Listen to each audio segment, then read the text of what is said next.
Okay, ready? I've already started.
Gotta make sure the truffle works. The triangle.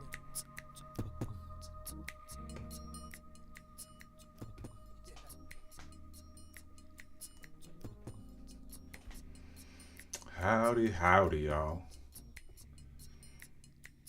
Alright, alright, alright. Hmm. Making sure all systems are a go.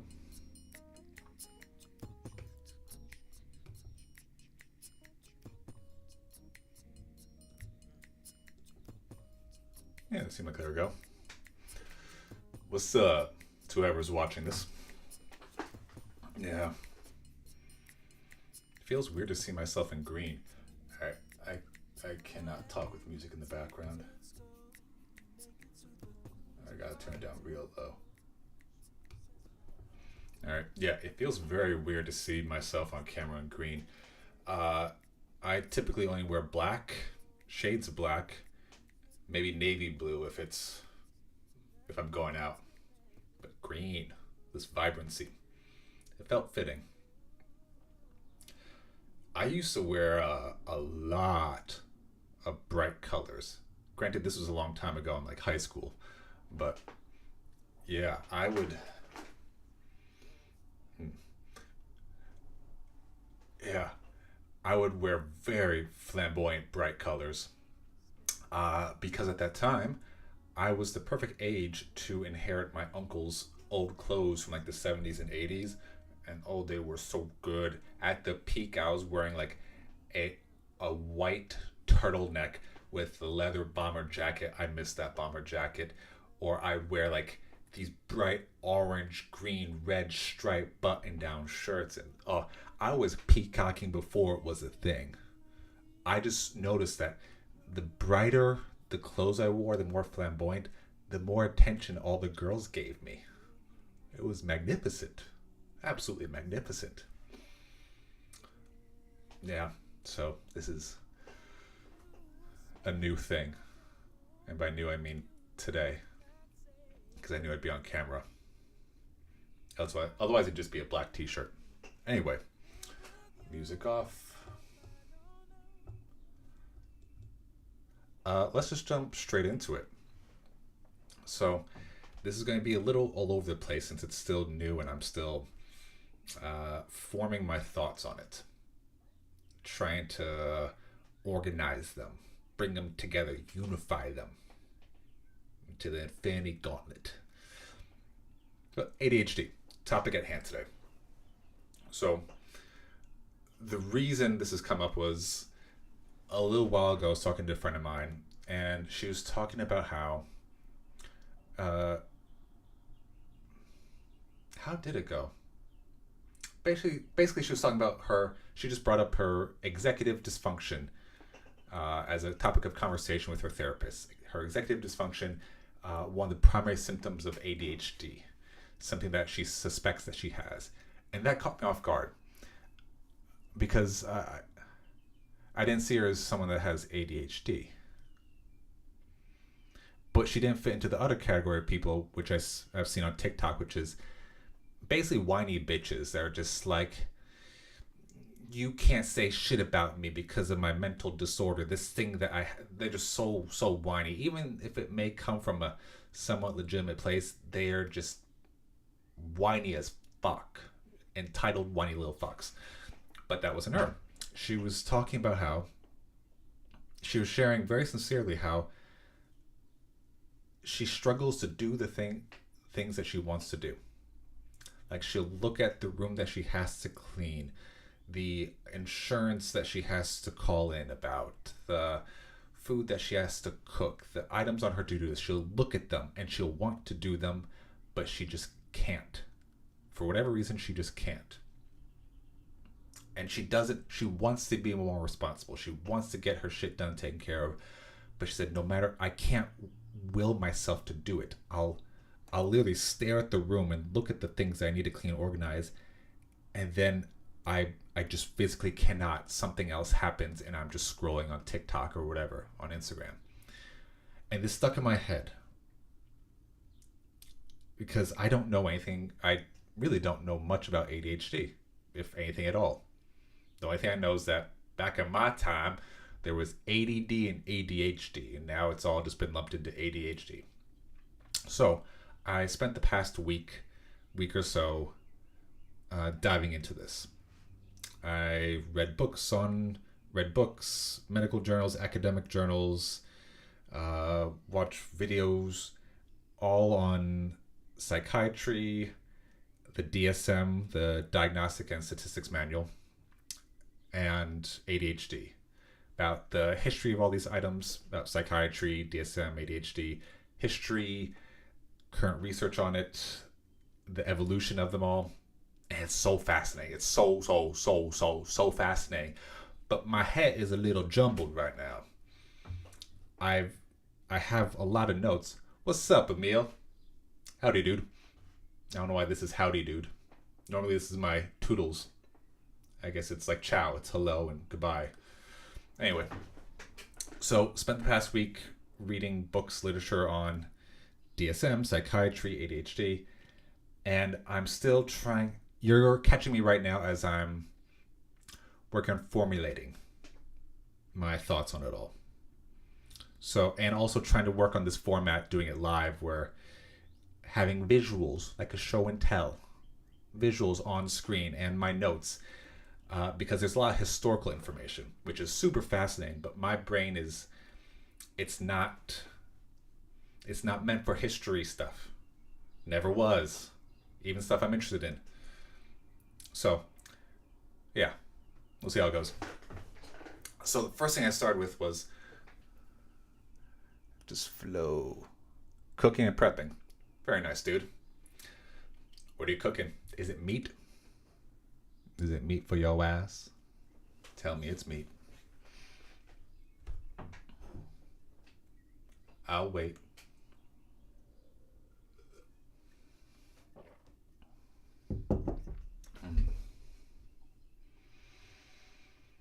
This also gives me a moment to collect my thoughts on where to begin. Figuring it out. Fair enough. You do that. I'll be the sultry voice guiding you.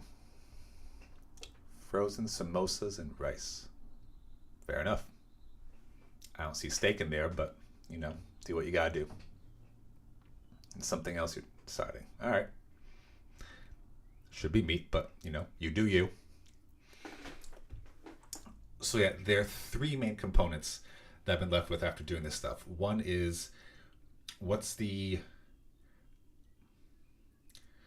basis that ADHD is resting on? Turns out it's on a cloud of nothing. So that'll be part one of today's presentation.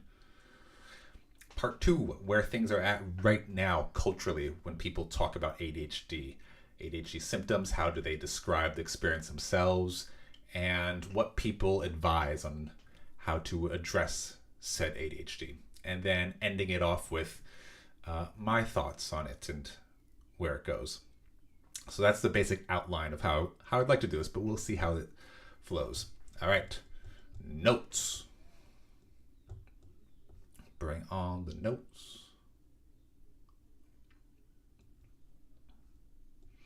Dooba-dooba-dooba-boo.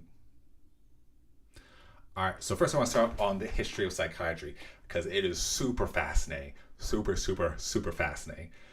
This isn't necessarily the origin of psychiatry, but this is like one of the early examples of what it was before, which I find so interesting. Let's bring on the presentation. All right. Bada boom, bada bing. All right. 1850. Physician Samuel Cartwright discovers a new disease. I don't know how to pronounce it, doesn't matter. Drapetomania, the disease causing Negroes to run away. Amazing. And so the thing up on the screen right now is from the New Orleans Times, Picayune, March 12th, 1851. And it reads, Dr. Cartwright's lecture. We are requested to say that the report by Dr. Samuel A. Cartwright on the disease peculiar to Negroes in this climate will be delivered this evening at the Medical College on Common Street. It has been prepared with much care in pursuance of an appointment made last year and will doubtless be a very valuable paper. Admittance is free. Amazing. Amazing. It is just... Oh, so the primary symptom of drapetomania, absconding from service. Secondary, sulkiness and dissatisfaction. Off to a great start, psychiatry. Now, so from what I've gathered on psychiatry, it was initially more just folks keeping watch over those that were deemed medically insane. That's it. They were medically broken, fundamentally broken. And so this feels so weird to be talking about history because history was the subject I hated the most growing up. And now in this topic, I find it so interesting. Mostly because this is a tangent. I remember, and this is probably for everyone that went through history in school, it was always presented as this person did this thing, then this event in time happened, then that event in time happened, then that event in time happened. All in that order, exactly like that. And yet reading about the history of psychiatry, it's more like seeing all these kind of waves that come crashing in on each other and start to... It's a blend. It's like that meme of It's Always Sunny in Philadelphia of corkboard and like all the different pieces, or like if you've seen any murder procedural where they have like the corkboard and all the cutouts and like the yarn connecting all these dots. Same thing here. So we've got 1840, the American Census Bureau wants to know just how many people are insane. They're looking to understand the dramatic increase in neighborhoods with insane asylums that were built. They're like, this doesn't make sense. We're building insane asylums in these different neighborhoods, and now all of a sudden there's a surge of insane people. Psychiatrists, it's on you. Keep us up to date. Give us some numbers. So psychiatry was, those folks were guided to collect data, and they're primarily focusing on things that are thought to have like a biological basis. That's it. Now, jump ahead, far ahead. We got World War II. So this part I found interesting. World War II, soldiers naturally leave the war. We got some issues. Problem is, nothing in that time was really made to address their stuff. So we got psychoanalysis, Freud, who's like, all issues are related to interpsychic issues, and then also like things that happen in childhood, like you're still obsessed with your asshole and therefore you want to kill someone. I don't know. Man was obsessed with children's and their assholes. So there's psychoanalysis, Freud's camp, going related to childhood stuff, inner psychic stuff. That's what causes problems. We got psychiatry, which is like, we deal with the people that are like fundamentally broken. They've always been broken. They'll forever remain broken. We'll keep watch over them in these insane asylums. But they didn't have a place for people that were previously healthy. Something bad happens. Now they are not well. So psychoanalysis had to those guys had to go, all right, we'll adapt, we'll change. Psychiatry went, I guess we have to do the same also. So sometime after that, 1952, the first DSM, Diagnostic Statistics Manual, is published. Now, this is the good stuff. This is the part I find so interesting. And I'll get to why I'm bringing up the history in a moment. So in the 70s, psychiatry, it ain't looking too good. 60s and 70s, they look real bad. Real bad. As an example, 1968, we've got the second edition of the DSM. And around that time, there was research showing that people given the same symptoms are going to get vastly different diagnoses in Great Britain versus the US. With the same symptoms in Great Britain, they're more likely to be diagnosed with manic depression, whereas in the US, more likely to be diagnosed with schizophrenia. Psychiatry is going, that's a problem, folks. That doesn't make us look too good. This one is my favorite. On the screen, here we go. 1972, we got a Stanford sociologist named David Rosenhan. Oh, this is so good. He decides him and some colleagues are going to go to emergency rooms and present the people there, the doctors, with the same symptom. All of them, himself included, and his colleagues are going to go in there and say that they have a voice in their head. And the voice says, what were the words? I love this. Empty, dull, thud. Now, naturally, all of them were admitted into psychiatric hospitals with schizophrenia. But once they entered the hospitals, they all just acted normally. No more voice in the head, completely normal. The only thing they're doing is taking notes, which apparently was another symptom of schizophrenia, according to those looking after them. Even with no symptoms showing whatsoever, when they were finally discharged, some of them had to be pulled out by other colleagues. When they were finally discharged, they were all discharged with schizophrenia in remission. Here, do I watch it? No. This is amazing. This is so amazing. So amazing. So that happens. It don't look good. He writes the article, the piece here, on being sane in insane places. Talks about their experience there. Very fascinating. Also around that time, 1973, up until then, homosexuality was still considered a disorder, according to the DSM. Finally, in 1973, it gets removed. Again, psychiatry not looking very good. 1975, a Blue Cross executive tells the Psychiatric News that his industry was reducing mental health treatment benefits because, quote, compared to other types of services, there is no less clarity and uniformity of terminology concerning mental diagnoses. So psychiatry is looking real dumb, real bad around this time. This stuff. Oh, so where this is coming from, primarily two books, in case you're curious. One is The Book of Woe, written by a psychotherapist who researched basically did like a investigative journalism on the development of the DSM. That, and also a book by Alan Francis. I forgot what it was. We'll get to Alan Francis in a little bit. So, 70s, 60s, psychiatry is looking real dumb. Real dumb. People not too confident in them. 1980, they bring in the big guns. Bob Spitzer. He's in charge with revising the DSM number 3. And it is a resounding success.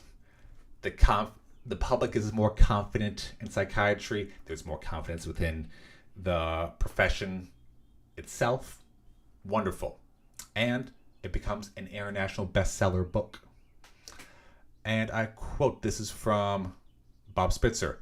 It made an unbelievable amount of money for the APA, American Psychiatric Association. That was a huge surprise. And looking back on it, Spitzer has no questions where the book's popularity came from. DSM-3 looks very scientific, he told me. If you open it up, it looks like they must know something. Spitzer is also honest about the fact, this is coming from the Book of Woe, the psychoanalyst. Spitzer is also honest about the fact that the decisions he made to admit or exclude a diagnosis from the DSM-3 were not entirely scientific. Quote, the categories that were added were concepts that clinicians in those days thought were important. This is interesting. So it's not like they were putting stuff in there because research suggests, this is what's there. No, and this is another wonderful part of the development of DSM. According to people that were there for the DSM as run by Bob Spitzer, the people in the task force charged with the revision, the way it would work is they'd all gather in a room in the morning and they would just be vehemently arguing about this is a disorder, this is a disorder, that's not a disorder, that's not a disorder. This should have this many symptoms to qualify it. No, it should have this many symptoms. No, it should be this severity. They would just be screaming, yelling, arguing. And then lunchtime, they would get a giant lunch order of deli sandwiches, eat themselves silly, get full, be somewhat sedated, and then Bob would come in, kind of collate the notes, and while they're all kind of sedated, like, tired little children, he'd go, how about this compromise?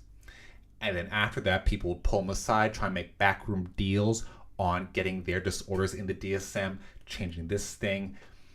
It was ideological, it was political. It wasn't based on this is what the science shows. So fascinating. Let's get Bob Spitzer in his own words, shall we? All right. What happened is that we made estimates of prevalence of mental disorders totally descriptively, without considering that many of these conditions might be normal reactions, which are not really disorders. That's the problem, because we were not looking at the context in which those conditions developed. Fascinating. Okay. So yeah, that's Bob Spitzer going, yeah.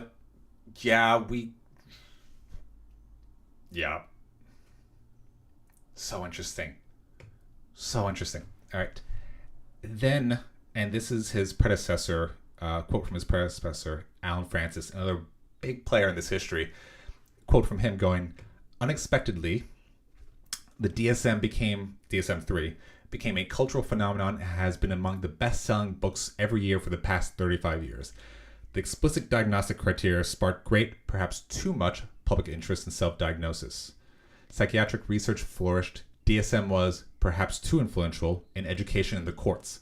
The advantages of the DSM system must be balanced by its disadvantages. Meant as a mere clinical guide, it has been worshipped as a Bible. Oh, actually, I have that up here. This is, Alan Francis, quote from him from this article in 2016. Yeah. So this idea that that these diagnoses are based in rock solid science. Even the guys that are in charge of creating this thing are like, not really, because this is where the historical context comes in. They were initially trying to just make sure that everyone can get on the same page, so that folks in Great Britain versus folks in the U.S., everyone's not just saying their own shit and no one can agree. They wanted to make it seem uniform. They wanted to make themselves look legit, because these are people, regular people who want to have a job, a career. They want to be known in their profession. They want to be able to do research, get paid for research. This idea, especially now, that it's just the science. This book, it holds all the disorders because science says so. No. These motherfuckers are just arguing about making shit up. Granted, they're observing it, but they are biased in their observations, for the love of God. All right. Now, next big player I would like to introduce into the stage. 1994, we got Alan Francis. Yeah, they're trying to standardize this stuff. Exactly, Emil. So we got 1994, Alan Francis. This guy is the head of psychiatry at Duke Medical School, and he was charged with being, initially charged with being the chair of the DSM-4 task force. Again, this is a quote from the Book of Woe. The author said, I asked him whether he thought a good definition of mental disorder would establish the bright boundary that would sort the sick from the unusual, and thus keep psychiatry in its proper place. Quote, here's the problem, Francis said. There is no definition of a mental disorder. End quote.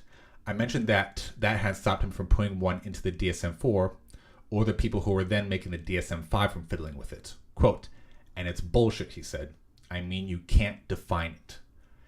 For the love of God, this entire profession, this entire industry, this entire book that so many people quote as, like he said, a Bible, and they cannot define what a mental disorder is.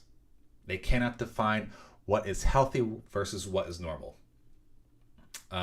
One person I read might have been from the author of the Book of Woe, somewhat tongue-in-cheek, but I think seriously, he said, in the profession, what's considered mental disorder is that which you can bill insurances for, that which you can get paid to do research for, that which you can teach at universities for, and that which you can see patients for.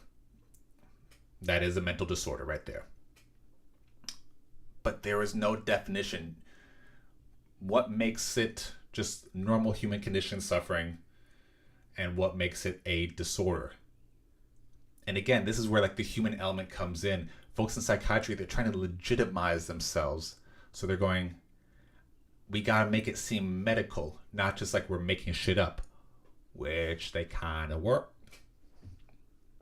So yeah, and let's get Alan Francis in his words again on this.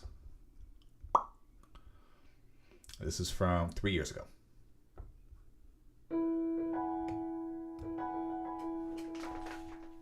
When I was a resident in psychiatry 50 years ago, we gave people outrageous doses of medication and treated them for way longer than they needed to be treated, and gave them diagnoses that were far sicker than they really warranted. And I came out of the residency training program a little bit sickened by my experience. About 35 years ago, I wrote a paper called No Treatment as the Treatment of Choice, partly based on the fear that very often in wanting to help someone, we might really hurt them with psychiatric treatment. And that's why when I took over for DSM-4, my effort was to stop the increasing expansion of the system as best I could. We failed. So we knocked out 92 diagnoses that were suggested. But since DSM-4, which I was involved in 32 years ago, since DSM-4 there was the epidemic of attention deficit disorder. There's been a ridiculous epidemic of autism, way overdiagnosed. There was an epidemic of childhood bipolar disorder. We didn't encourage those epidemics, but we didn't stop them. That other outside forces, in the case of childhood bipolar and ADD, the pharmaceutical industry, in the case of autism, educational requirements, that if you had the diagnosis, you got more school services. These swept in, and even though we thought in 1994 we'd done a good job, turned out we hadn't, that we hadn't prevented these epidemics. And that's the man that like is sympathetic and has hope and faith in psychiatry. Like I read his book. The guy is, he believes in the best of the people there. And yet this was the guy who was like the rock star of psychiatry for a while. This is the guy that went to war with his entire industry over the revisions that like basically causing, like he said, the epidemic of ADHD, autism, childhood bipolar disorder, all that stuff. Because fundamentally they cannot define what mental disorder is. So when you're going to see a psychiatrist, it is a value judgment. It is a value judgment on, you know what, this seems like it's a disorder. This is outside the norm. This is deviant. Like, holy shit. Yeah. This is another example I came across, small one. I was like, Jesus Christ. This is from 1999, Pediatrics Journal. Example of, so the way, what was the example? All right, so a 15-year-old boy that was put on ADHD medication. He announced to his parents and pediatrician that he wanted to stop taking his medication. Quote, "I don't need it. I'm fine. I don't see why I should take it," end quote. He purposefully did not take the medication for a few weeks and said he could not tell the difference. However, his parents observed that his test results when off the medication were below his standard scores. Now, in the Pediatrics Journal, they asked for commentary from some physicians on the matter. One of said physicians suggested that the boy's reluctance to keep taking his Ritalin suggests that this is a sign he needs another medication. Oh, for the love of God. Oh, you fucking morons. All right, so now we get to the star of the show, ADHD. Ugh. Jump into China squat for this one. This is the good shit. This is so fascinating. And the process of looking into how it's the history of it and how people diagnose it. It blows my mind. So if you go to a psychiatrist's office and you say, "Hey doc, I have difficulty paying attention, completing tasks, and dealing with impulsive behavior," the shrink goes, or the psychiatrist goes, "You have ADHD." You ask, "Well, how do you know I have ADHD?" And he goes, "Well, because you have difficulty paying attention, completing tasks, and managing your impulsive behaviors." That's essentially it. That is the argument for the existence of ADHD. You have it. These symptoms show that you have it, and you know you have it because you have these symptoms. There's probably a technical philosophical logic term, like circular reasoning or whatnot. I just call it dumb as shit. But that's essentially it. Because through looking at all of the, or as much as I could withstand, the data on proving the existence of ADHD, the best they can do is go, there are biological markers associated with ADHD. But just like as we covered, they cannot define what's the cutoff between healthy and what's considered deviant, what's considered a disorder, a medical pathology. So there's that issue. And then when looking at like gene studies, the best they can say, and they mask it, and so much academic medical terminology with so much arrogance, the best they can do is go, when someone that has ADHD presents they present these certain biological markers, they're associated. That's the word that comes up the most. They're associated. These genes, these biological markers, they're associated. And then they have the audacity to go, therefore, motherfuckers, therefore, ADHD, is a real thing because of this association. There's no definitive proof that what's up, Danny? There is no, these biomarkers, these genes cause ADHD. No, they're associated. And, oh my God. All right. Here's a good example. Let's pull this one up. Doop-a-doop-a-doop. All right. So this is from 2023. Let's scroll down to the bottom. Ba-ba-da-ba-doo. Where is it? All right. The World Federation of Societies of Biological Psychiatry and the World Federation of ADHD previously concluded that there is still no reliable biomarker for ADHD. Nevertheless, potential promising candidates should be further explored. Oh, Jesus Christ. And these are coming from I didn't even realize there's a World Federation of ADHD. There's no reliable biomarker. None.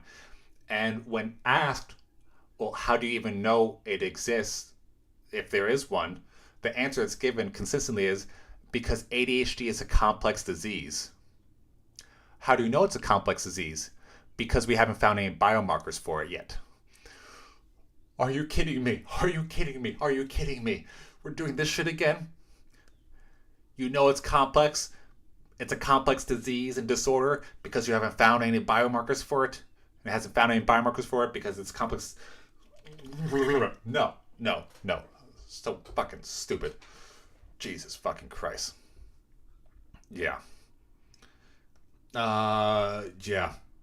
And then people try and do the like twin study stuff.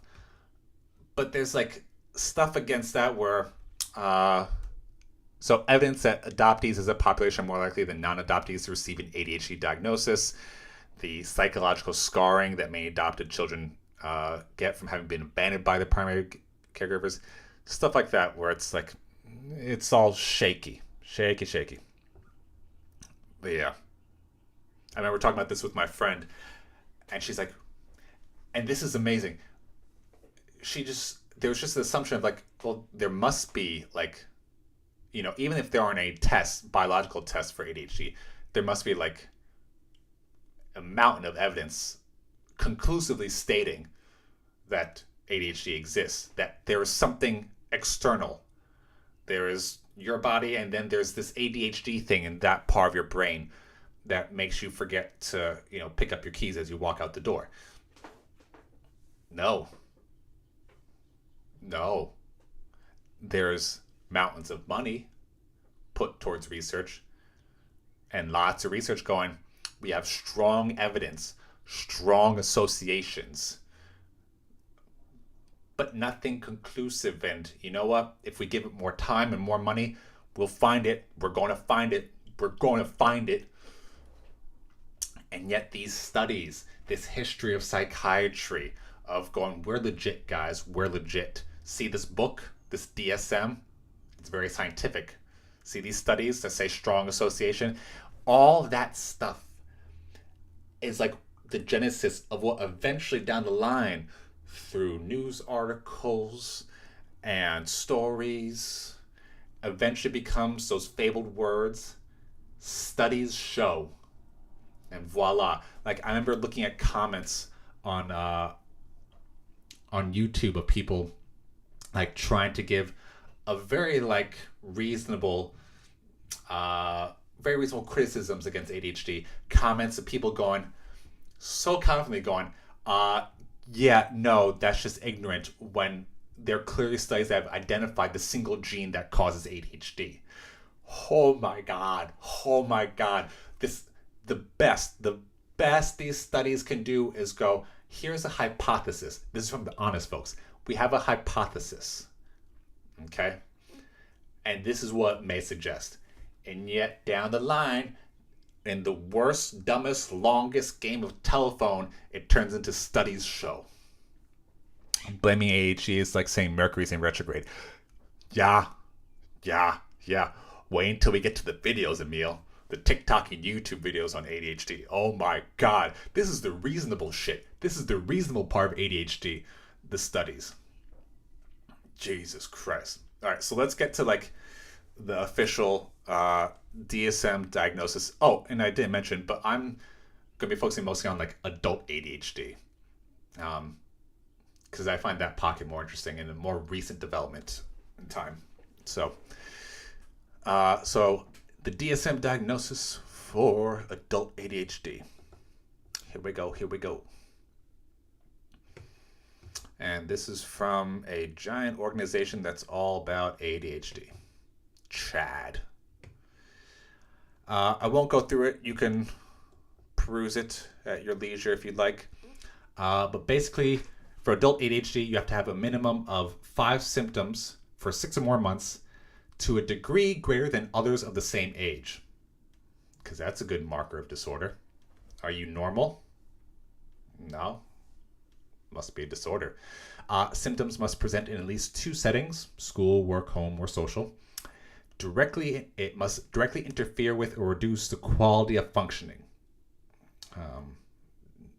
that doesn't prove its existence, but okay. And you must have shown symptoms before the age of 12. Oh, for the love of God. It's just... Yep, because if you have difficulty sustaining attention on bullshit, that must mean you have a disorder. Does not appear to listen when what you're saying is stupid. Must be a disorder. Fails to pay close attention to details or makes careless mistakes. Well, if it's some dumb shit, who cares? My God. So,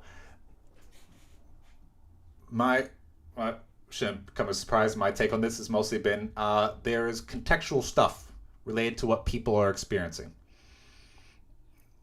Let's not call it a mental disorder and call it ADHD. Turns out there's a whole pocket of people with this sort of thing. They call it the social construct theory. All right, I had it up. Yep. So I'll read it here. The social construction theory of ADHD argues that attention deficit hyperactivity disorder is not necessarily an actual pathology, but that an ADHD diagnosis is a socially constructed explanation to explain behaviors that simply do not meet prescribed social norms. Amen. Some proponents of the social construct theory of ADHD seem to regard the disorder as genuine, though overdiagnosed in some cultures. These proponents cite as evidence that the DSM-4, favored in the United States for defining and diagnosing mental illness, arise at levels of ADHD 3 to 4 times higher than criteria in the ICD-10, the diagnostic guide favored by the World Health Organization. A popular proponent of this theory, Thomas Saz, has argued that ADHD was invented and not discovered.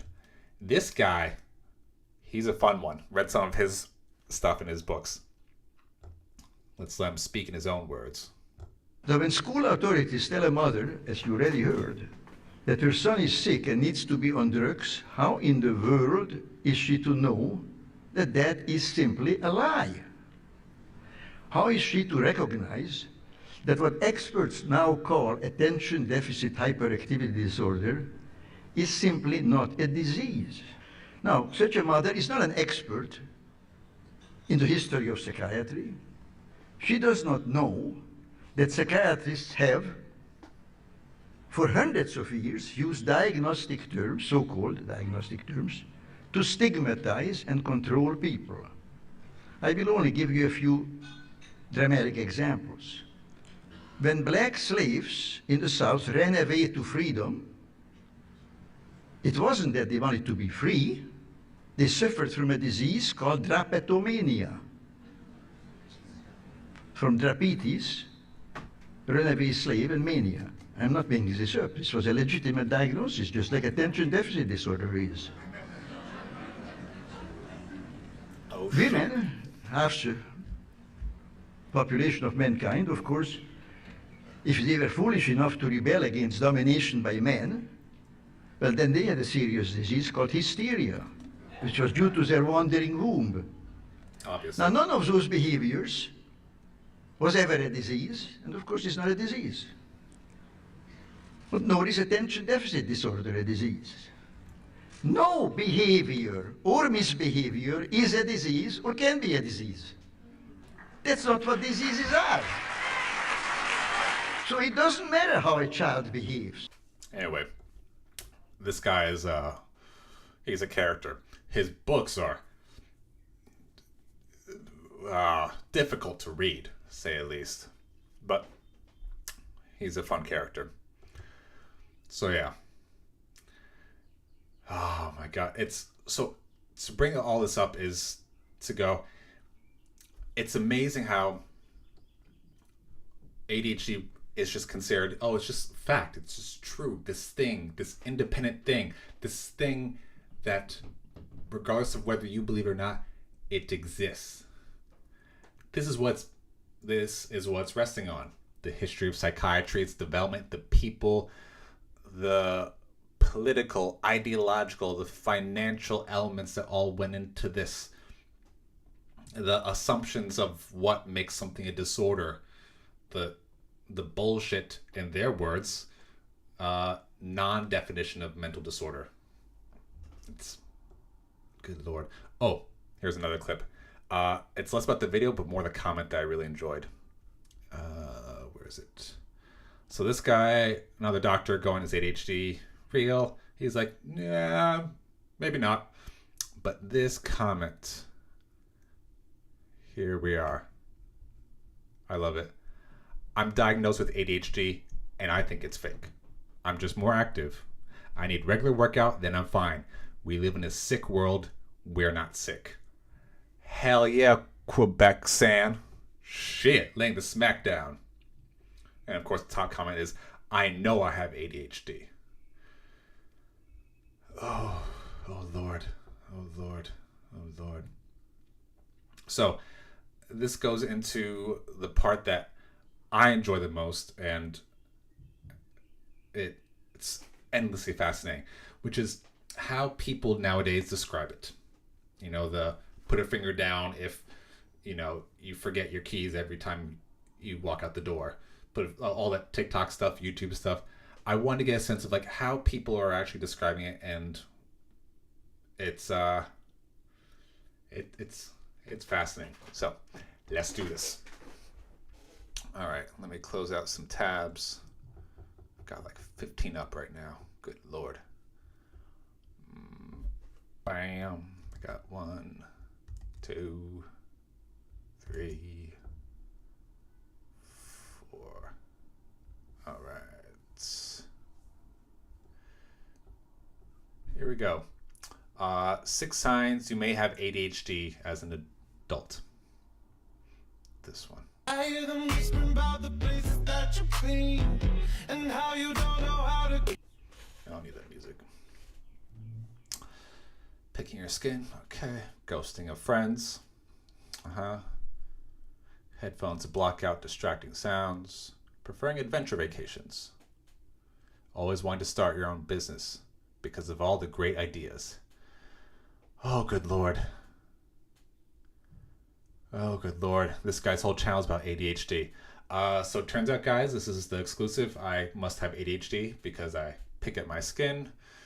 I ghost my friends. At this point, it's no longer ghosting, just straight up ignoring.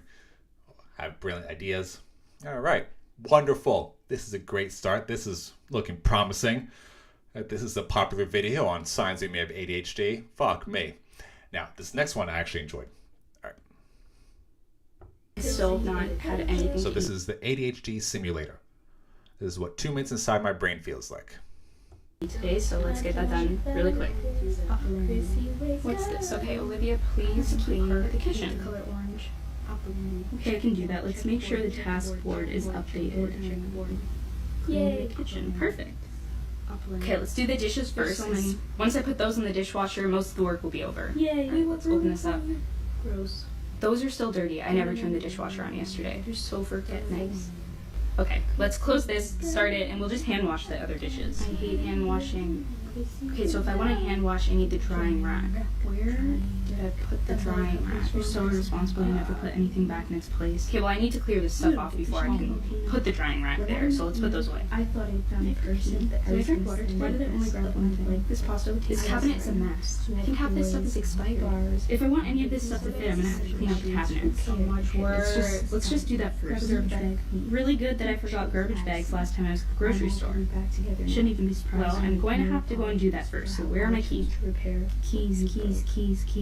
Where are my keys? Keys sounds like Chrissy. That book was due back at the library like a week ago. I need to bring it back today. Okay. There's so much to do. So clean the kitchen, this book, something about... I need to update my task board. Okay, let's see. It's crazy. Let's see, so I have clean the kitchen. I know that cleaning the kitchen means unloading the dishwasher when that's done. There's a bunch of dishes in the sink, so I need to find the drying rack. Just use a towel. I need to find the drying rack so that I can hand wash the other dishes that are still in the sink. But I also can't put the drying rack on the counter until I clear off the counters. In order to clear off the counters, I need to clean out the cabinets to make room for the stuff that's on the counters. In order to do that, I need to go to the store and get garbage bags so that I can clear out the cabinets. I think I'm missing something. What am I missing? The book. I need to bring the book back. Okay, perfect. I just need to do 7 tasks to do 1. So this one I found fascinating. 2 million views. Yeah. This one was an eye-opener. And that, like, in the comments, people are like, one of the most accurate, the dialogue. The only part you forgot was the giving up because you're suddenly really overwhelmed. I was like, you're calling this ADHD, inability to, that your mind wanders, that you have all the internal dialogue, feeling like you're not responsible, that you're careless, you need to get your shit together, overwhelmed. And that is indicative and proof of there's something broken in your brain, that you have a medical disability of some kind to some degree. Like, they're like all these invisible strings. I feel like they're tugging on her in this case. I'm like, I won't call that your brain being broken. Like, there's the assumption that everything that she listed in this video must be done now, is urgent. If she doesn't do it, is further proof that she is irresponsible. Like, there are those strings pulling you, that being #responsible, #adult, all these strings kind of pulling.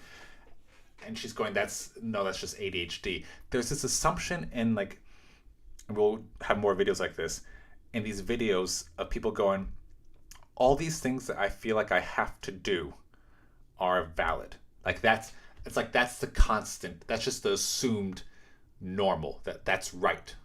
All these things I have to do, I'm overwhelmed with, must be done. If I don't, I'm irresponsible, and it's proof of my ADHD. Man.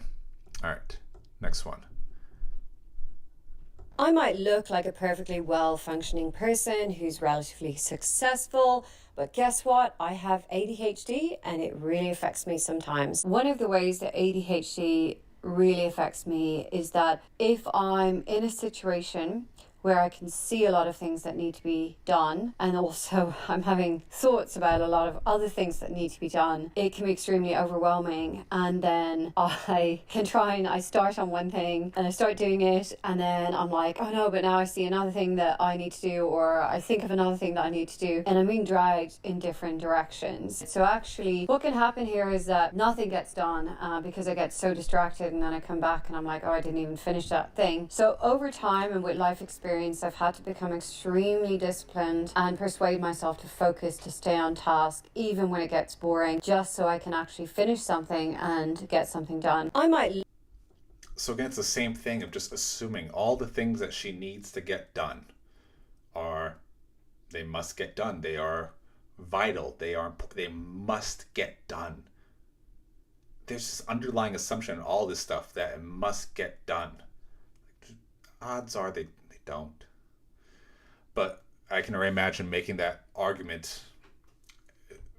The response would be like, well, that thought that I must get it all done, that is the ADHD. That, I can't help it, sort of thing.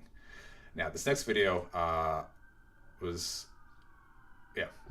watch it first and then do it. Talk about it. Where the fuck's the audio? Okay. This is the worst part about ADHD. It's not the forgetting shit. It's not overbuying. It's not whatever you want to say it is. It's the paralysis. I'm just sitting here and I have so much to do. And all I'm doing is panicking and I'm overwhelmed. I'm just telling myself, just get up and do it. Just get up and do it. Just get up and do it. Stop being so lazy. And I just can't get up and do it. And I know I have so much capability. I know I could be doing so much with my life, but I just have no ability to follow through. I'll stress about a project for days or weeks, and if I had just gotten it done in that 20 minutes that it took, then I would have enjoyed that week and a half, but instead I have just panicked and paralysis. Why can't I just do it? It's like you're just trapped in your own brain, and it's the most frustrating thing in the entire world. And I'm so exhausted. And like, how do you explain that to someone? I'm exhausted from doing nothing. I'm exhausted from doing nothing. So this is the one where this is the part where I go, okay, do I think the ADHD medical disorder is real in adults, kids? Probably not, unless there's, I'm sure there are outlying cases where, I don't know, some brain trauma is clearly indicated. Sure. But in most cases, this sort of thing, I don't think there is a medical disorder. But that experience is very real. And this is what my friend was describing to me of my friend and also the girl in this video both really want to do stuff, to get stuff done, and yet feel trapped, out of control, unable to do them. Now, if we just use ADHD as a label to describe that experience, yeah, that is very real. Real in the sense that, advice that a lot of them have heard of, just be more responsible, just like do the thing, is stupid advice. It's stupid advice. Again, doesn't mean that there is a medical disorder, but that idea of like, oh, normal people can just willpower themselves to do things, so because I can't do that, I guess I have this thing called ADHD. It's like, man, like what she's describing, very real. Again, I wouldn't call it ADHD. All right, so a couple more examples, and then I want to get into where I feel like this ends up going, potentially. Bam. All right, so this guy was diagnosed as an adult, I think in his 40s. Now he's an ADHD coach. As an adult, once you made it to the psychiatrist's office, what was the actual diagnostic process like for you? It was mainly just a Q&A. She took a lot of notes. She asked me a lot of questions, and it fit like a glove. I mean, there was no doubt in her mind after a few visits. But what I give her credit for is that she took her time and made sure that it was ADHD that was the primary cause of my issues. Well, I remember telling her, but I can't have ADHD because I hold down a job and I have a house and I have a family and, I pay my bills and that sort of thing. And she goes, yeah, but how hard is it? And I went, it's tough. It's tough, It feels like I'm walking through 3 feet of water most of the time. Did you feel like you were lazy? Yeah. Yeah, I did. Why is that? I think because so many of my contemporaries, so many people that I knew, so many people I grew up with were able to do things that I wasn't able to do, and I always put it to work ethic. I know now that it was interest. I spent most of my life feeling like I was either lazy or I had to be the stupidest person in the room. Because when you're surrounded by people who think differently than you, and this is the thing about ADHD, is I try to get my clients to embrace their divergent thinking, because it can be really lonely if you're a divergent thinker. So yeah, that really caught me when he said, he was describing, how hard it is, or, he has a job, family, house, all that stuff, and the psychiatrist goes like, but how hard is it? And he goes, it's hard. It's like, I get that. It's not proof that your brain is broken. It's not. Ah, man. So I pulled up Reddit, and naturally there were some impassioned folks here. So there's this whole thing on what people don't know what ADHD is like, and reflects a lot of what he was saying, which is, being called lazy, stupid, irresponsible, all that stuff. Yeah. And where is it? Here it is. I recently had my first diagnosis appointment, and my therapist told me, you're not stupid, there's nothing wrong with you, and I started crying. I was so overwhelmed. Every time I make a mistake at work, even a tiny one, I feel like such a monumental fuck up. Like I can't do anything right at all. And just hearing someone tell me I'm not was overwhelming. I feel like that's honestly the main benefit of this ADHD label for people, is they get to feel like they're not broken, that they're not wrong, they're not stupid, they're not lazy, they're not irresponsible. Granted, it comes at the cost of believing that you are medically disabled or in some capacity, but it's like a reprieve for these folks. It comes at a cost. So this next one, now this one what I thought ADHD was versus what it's actually like for me. It's it's a long list. Stuff like unconsciously repeating weird sounds I hear, fidgeting, relying heavily on lists and spreadsheets to get anything done, being engrossed. Oh, staying. I didn't realize that there's so many like syndromes or dysfunctions. Staying up past midnight, struggling to get out of bed in the morning. Delayed sleep phase syndrome. Didn't know about that one. Forgetting why I walked into a room. The threshold effect. Okay. Caring way too much about what other people think of me. Rejection sensitive dysphoria. Fuck. It's... Fuck me. But the comment that stood out was... Where are you? I have many of these things too. I just didn't know / I'm still not sure if they are all ADHD related.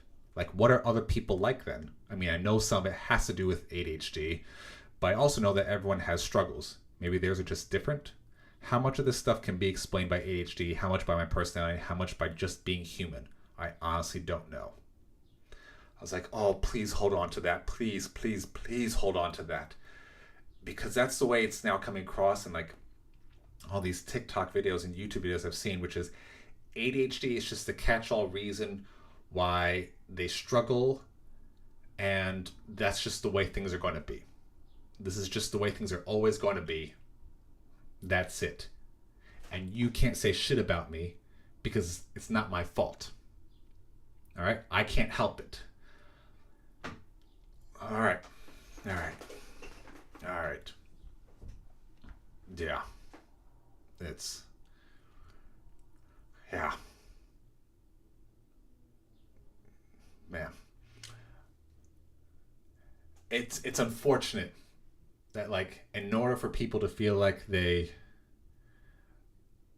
aren't bad, wrong, stupid, broken, irresponsible, lazy, the closest thing that's available right now culturally is the whole hashtag mental health thing. It's, I have this thing, this syndrome, this dysfunction, this disorder.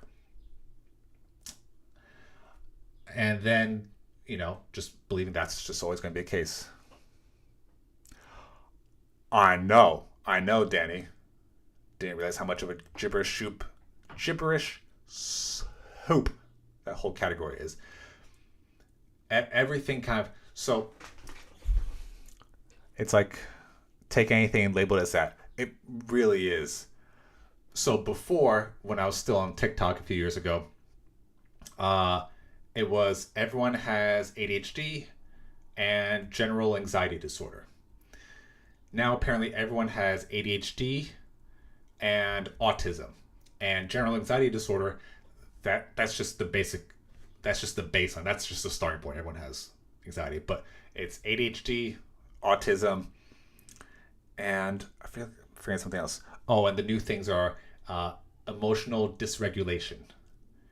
We're going to get into that. So, this is the mainstream advice that people are getting.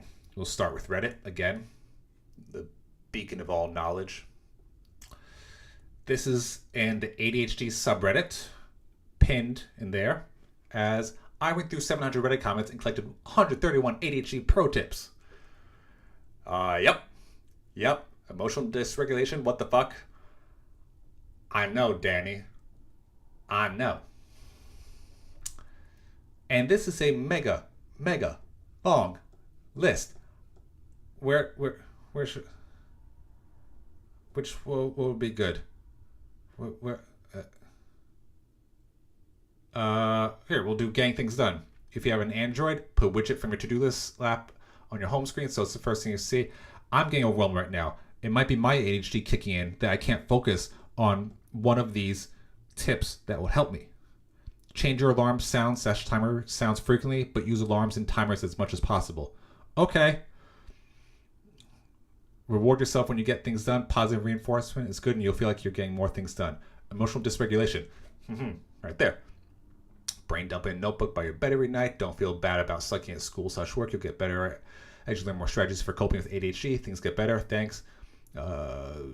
Forgive yourself for your limits. long, long, long, long, long ass. Top response. Are you ADHD Jesus? Can you walk on dysfunctional water?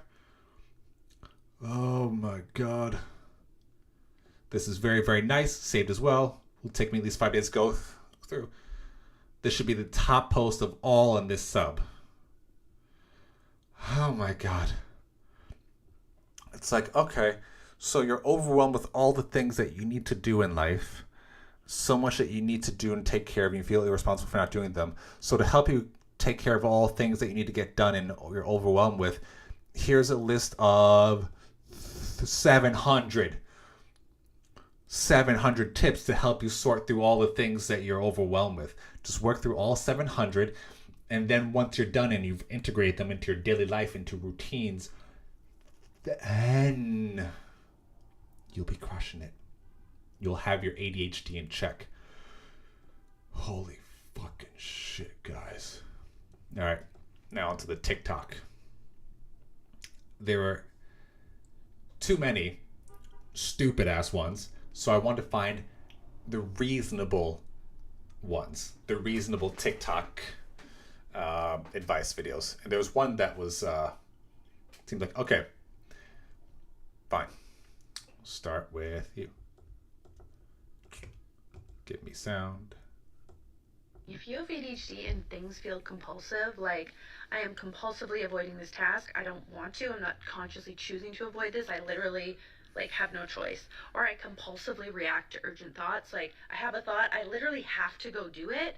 I'm not choosing what I'm doing in my own life. I am not consciously choosing the things that I do. If you have ADHD and that's how you feel, you are really in a cycle of dysregulation. So what regulation can also help with, and I talk about this a lot, I have a free regulation guide in my bio if you want to get started, is it makes us compulsive. It makes everything kind of like, I don't know why I do what I do, and it feels hard and I feel out of control. Being regulated is like you kind of get, well, parts of your brain actually do turn on the prefrontal cortex, which is decision making, logical thinking, and some things like that we struggle with, prioritization. So when you have a clear brain and you're regulated, you then consciously choose what you want to do instead of it feeling like you're totally out of control. If you have ADHD Okay, so there's the so context, emotional dysregulation. My understanding is when you are having heightened emotions that are not justified by the events that are going on. So if someone sneezes next to me and I have a full-on panic attack, I would say in that moment I'm emotionally dysregulated, and I need to then regulate my emotions so I have access to my prefrontal cortex and can make better decisions. Yeah. Again, in all of this, there's just the assumption of everything I feel like I have to do, I must do. But once I get my emotions in check, once I regulate them, then I can get to doing the whole laundry list of items that must absolutely get done. I just gotta regulate my emotions. I just gotta get them in check. Next video. Yes, her again. I think with ADHD, the messaging we've gotten so far is always this intense, pushing, aggressive, forceful energy of like, how can I force myself? How can I push myself to do what I need to do? That doesn't work for us. The ADHD brain is like, no, thank you, goodbye, it's shutting down now. I'm gonna go over here and scroll for 3 hours. Forcefulness, intensity, aggressiveness, rigidity does not work for our brains.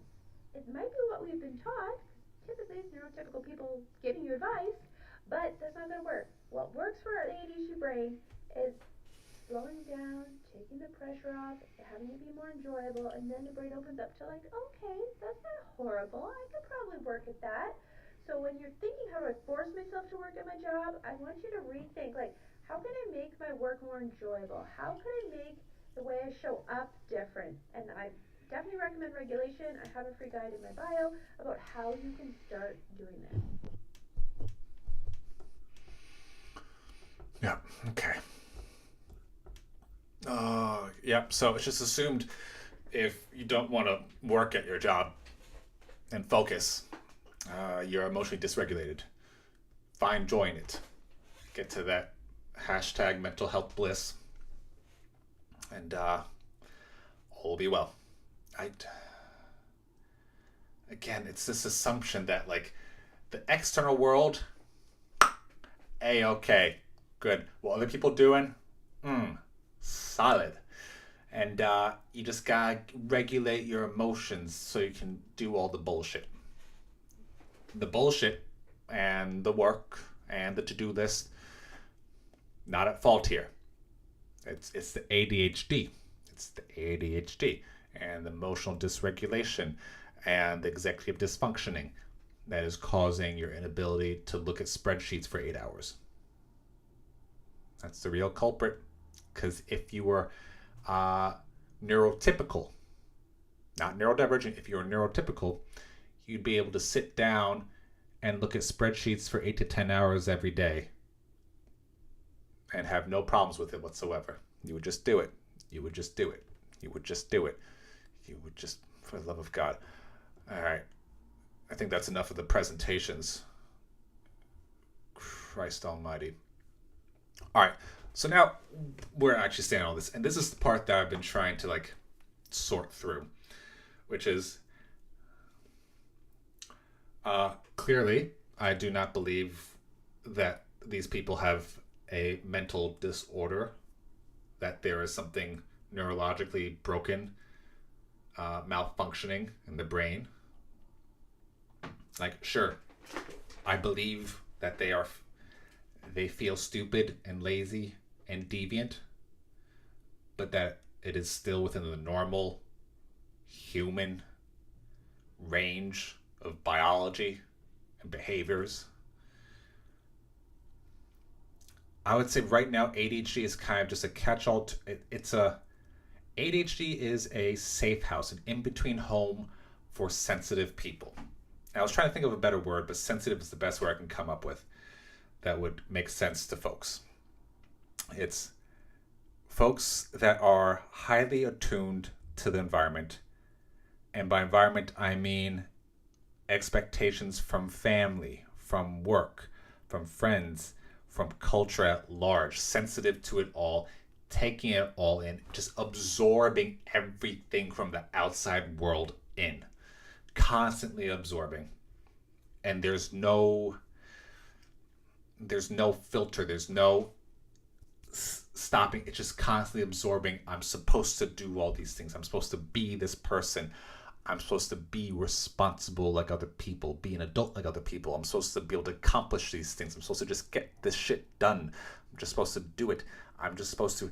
And like at the same time, there is this suppressing of their actual thoughts and feelings, their own intuitive sense, such that like it almost feels like this ADHD thing, the symptoms that occur are more like adaptive behaviors to the body going, I am overwhelmed, I cannot take anymore, so I'm just going to force you to scroll on TikTok for a few hours because that's the only thing we have to recharge somehow.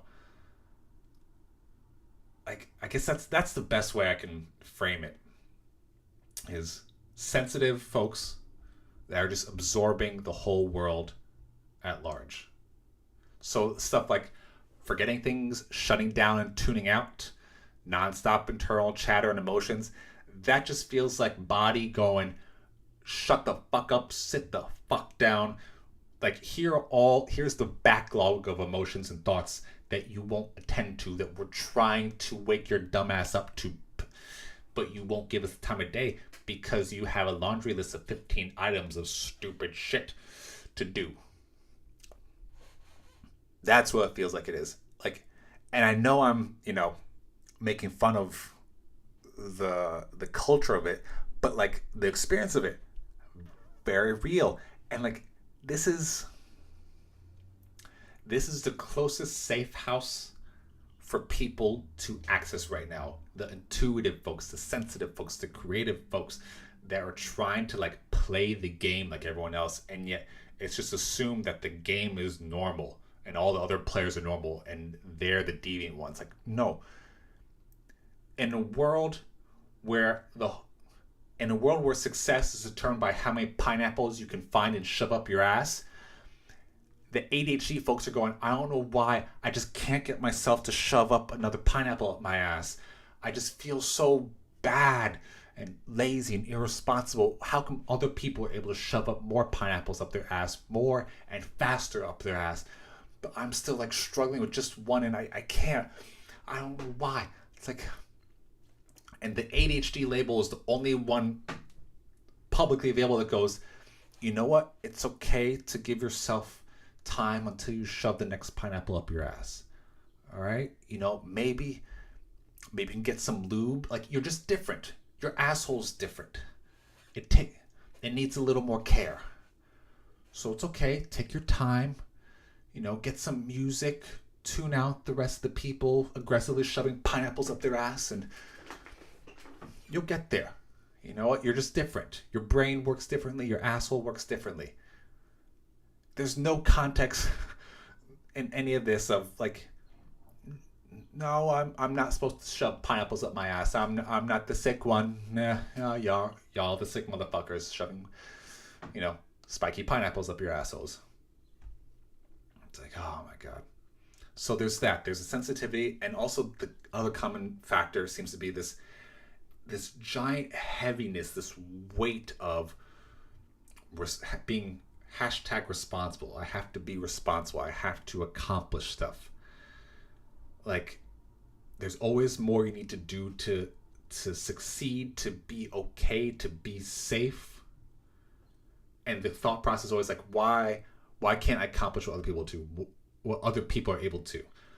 Why do I feel less capable? Why do I feel out of control of thoughts and actions? And yeah,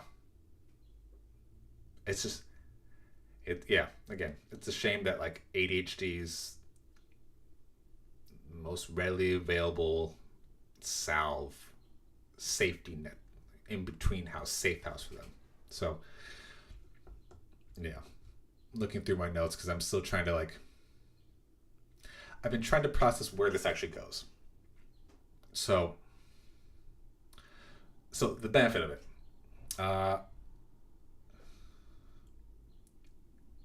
That's a perfect example. The shoving pineapples up the asshole. I like it. Yeah. Thanks. So benefit of it, it's okay for me to feel this way and to function this way. That's good. That's a good place. The pineapple. Yeah. Thanks, Danny. Benefits, it's okay for me to feel this way, to function this way. These are my limitations. That's okay. This is just how life is going to be. This is my natural baseline, and it's not because I'm super lazy. It's because of this thing, this ADHD thing. So it's like, that's a good direction. But it comes with, so you get protection from it. But the cost of it is, this is just how life is going to be. You're accepting the whole reality configuration of these things I have to do. The world, that's good. I should be more like the others.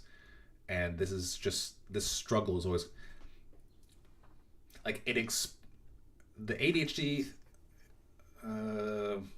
label. It gives them an explanation. Problem is, it doesn't actually remove any of the suffering. It makes them feel less bad about feeling bad, I would say. Yeah. Like, I still feel bad and struggle, but I don't feel as bad about it. I now know why. It's because of the ADHD. Yeah. There's a storm. What did I write down? Yeah. So it doesn't remove any of the struggle. It just makes you feel less alone, less bad, less stupid, irresponsible.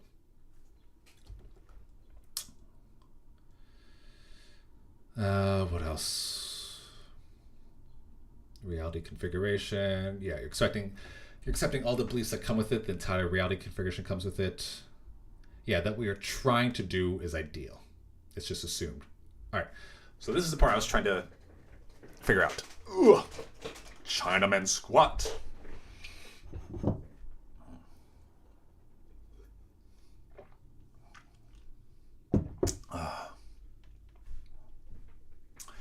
So I was trying to think of like how this would naturally progress. Not like how I'd want to smack people awake, but like if if nothing else changes, where does this naturally, organically go? For some people, I would say it's going to stay like this for a while, treading water, just constantly treading water, going like, yep, I've got ADHD, this is how it's just going to be, fine. But for those where it feels like some of the Reddit and YouTube comments where it's like, I don't know if this is ADHD, there are a few different avenues I see this going. One is the call to adventure as a progression out of it, as I feel like there's just something I really want to do out there. I've always wanted to go off and explore there, write this, create that. It's this is what I actually want to do versus this is what I feel like a good responsible adult would do. It's I want to do this. There's less of the absorbing and more of the there's something here that wants to come out. The next one I would consider probably more likely for anyone that actually follows a thread of like something is awry is the dark night of the soul, the healing of the inner child, because there's a cultural slot for that. There's the hashtag spirituality, and yeah, it would feel like from their perspective, I don't know why, but I feel this backlog, this welling of sadness, shame, anger, that is just, I don't know where it's coming from. I don't know what it's about. It's just dying to come out, and I just keep feeling all of it. That would probably, I would say that like that would be, frankly, the best one. The first time ever going like, instead of just absorbing all of it, it's like, no, I feel these things that I like, I don't like, that I hate, things that happen to me, the pressures and expectations that were put on me. I hate them all. And that being the natural thing that starts to question, oh, I don't actually want to do these things. I don't want to actually be this person. I don't want to like follow this path. It makes me angry. It makes me sad. I don't like it. That being, a development for the ADHD person, the sensitive person. Yeah. Like getting to a point where it's, this is what I actually want, this is what I actually feel, this is what I actually think. As hopefully, because like the ADHD would provide them a little sanctuary to go like, let's just start off the bat with, you're not broken, you're not wrong. These are okay things to feel. And if they can get past the pathology of this is permanent, just like this tumor in my brain, if they can get past that, then that could hopefully eventually lead to like, I actually want these things. Like for me,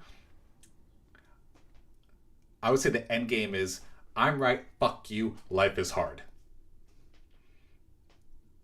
Like, oh man. But I don't know if that's where it goes right now.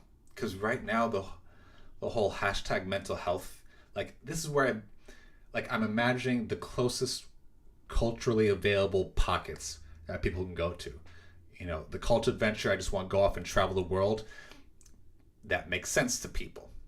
Dark Night of the Soul, healing inner child work makes sense to people.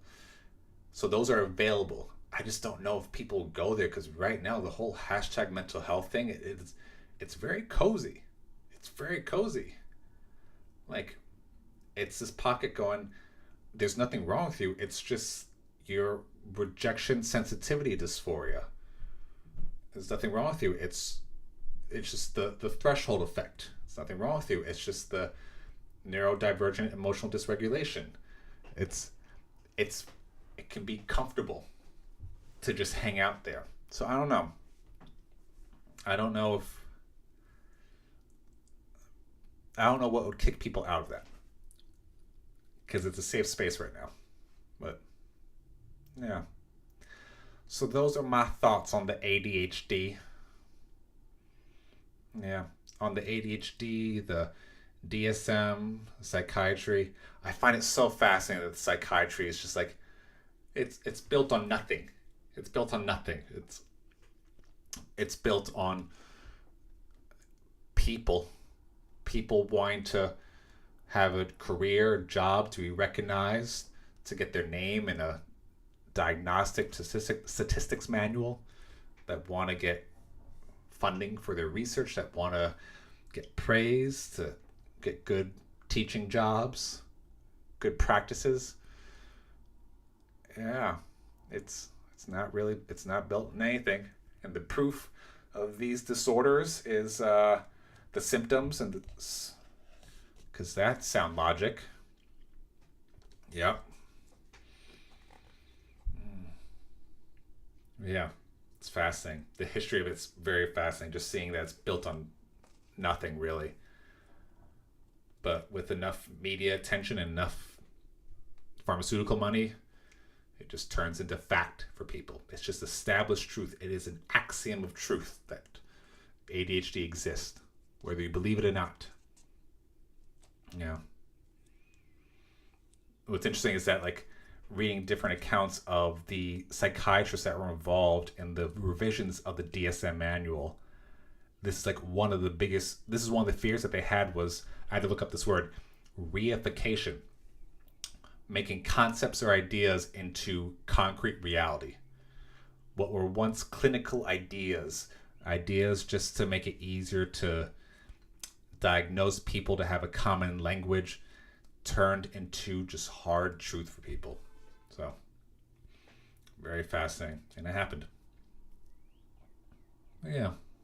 So, those are my thoughts on the ADHD. And it's funny, when I brought this stuff up with my friend, I could feel that I was pressing in on some delicate.